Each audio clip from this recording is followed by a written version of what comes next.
What we realized is that that masks many students who are not being able to see their whole potential, as it was predictable who is in both our bottom and our top quartiles. Therefore, we brought Dr. Donna Ford from Vanderbilt University in to do a review of our highly capable program. Dr. Ford said we will never close the achievement gap in this country until we address the overrepresentation of children of color, poverty, and language, and the underrepresentation of those same children in our highly capable programs. She's very clear that the barriers that other speakers have talked about, the Saturdays, the nomination processes, are not going to be helpful on an equity agenda. In fact, even our student board members, Ish, talked about the picture with the boxes and the children trying to look over the fence. He believes that that creates a picture of children of color at a deficit, and he finds that unacceptable. What he said is, as a nation, as a legislature, and as a school district, we need to remove the fence. So we think that the fence is part of these gatekeeping strategies. In our district, access to screening, but the proper screening, Dr. Ford indicated that the screener we had previously used, the COGAT, in fact, was not culturally responsive, that our Asian and white students would score 20 points higher than our Hispanic and Black students. So that was our assessment previously. We shelved it and went with a new assessment, which we think also helped. So thank you.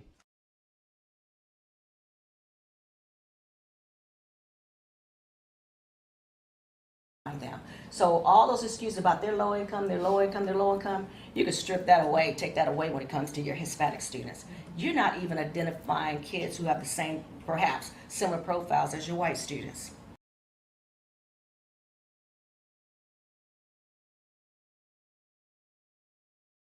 And I went into a high cap class, and I didn't get the opportunity to say this to you, but I was surprised as to how there wasn't diversity, and even what I felt in that one particular class, underrepresentation of white, which you don't normally see.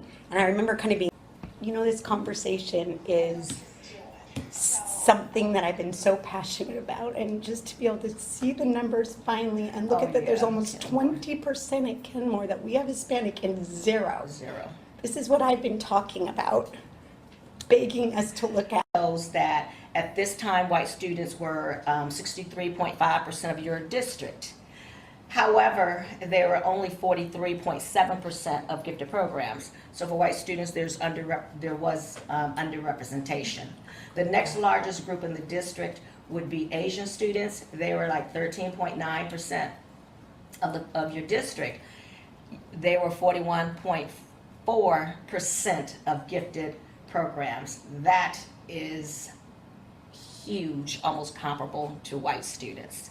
And I said earlier, that's one of the times I've not seen that huge of an overrepresentation. I usually see it for white students, but it's one of the first times I've seen it that drastic for Asian.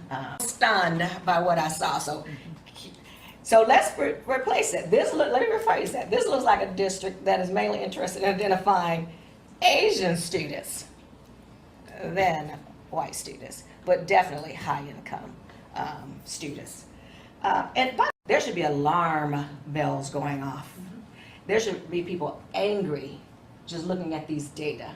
There should be a concerted effort to say, we have got to do a better job with our Hispanic students.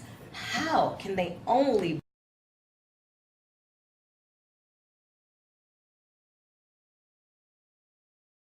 You can get on the Equal Employment Opportunity Commission's website, EEOC, and you will see this formula applied to careers, to employment opportunities.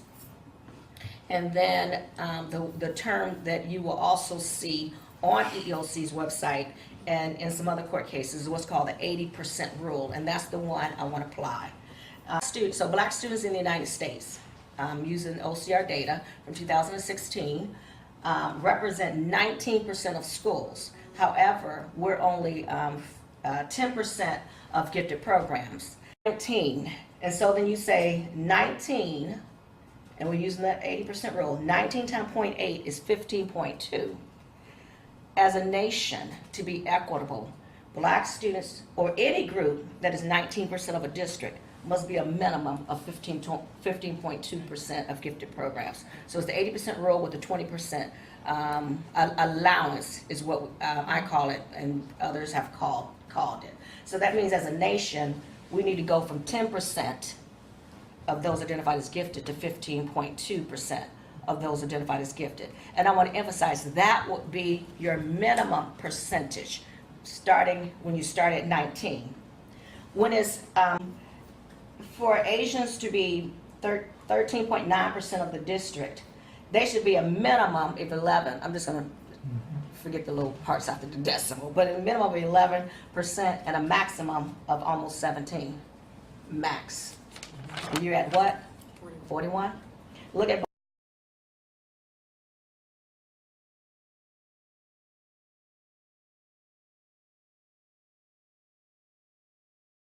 when students, these three groups don't have access to gifted programs, is a pipeline issue. You're not identified as gifted, then how are you going to get into AP and IB classes? And not just how will you get into college, but how will you get into some of the more elite colleges? So we've got to start